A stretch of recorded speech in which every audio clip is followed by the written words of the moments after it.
as women. But yeah, I'm going to run as a woman. I'm also going to run as a mom, as a child, as someone who simultaneously cared for my mother at the end of her life and my daughter at the beginning of hers. Women do champion that kind of work. Women do that kind of work every single day. So our voices are very important.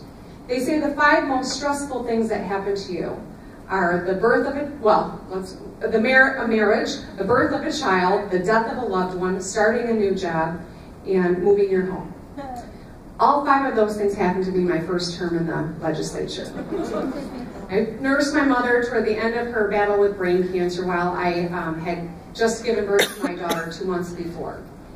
And I'll tell you, I simultaneously worried about writing my mom's will, making sure that her insurance company paid for her chemotherapy, making sure that I was able to continue nursing when I went back to work, and worrying about daycare.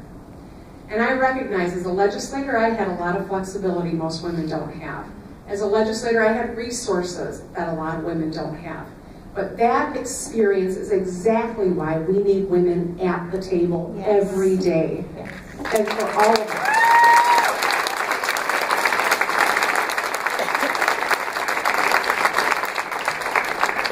We lead differently. We don't get caught up in credit. We try to solve problems because no one's got time for posturing when you're a woman. But we also champion different issues, whether it's access to health care, whether it's diversity, whether it's ensuring that our education system is working, or even that our government has integrity. These are the issues that women champion, and we all benefit from them.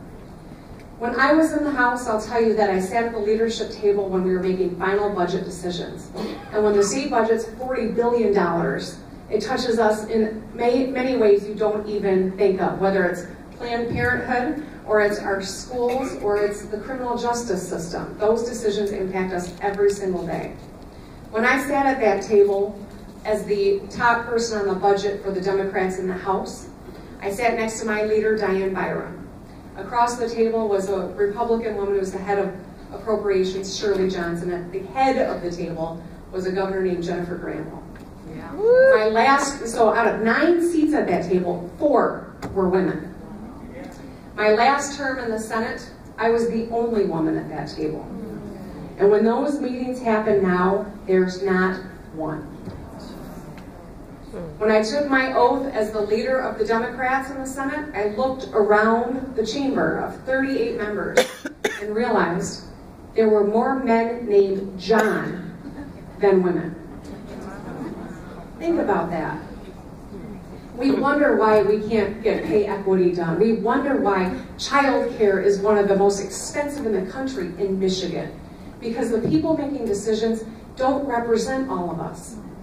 That's why I'm hoping some of you are going to think about running too, whether it's 2018 or 2020 or something beyond.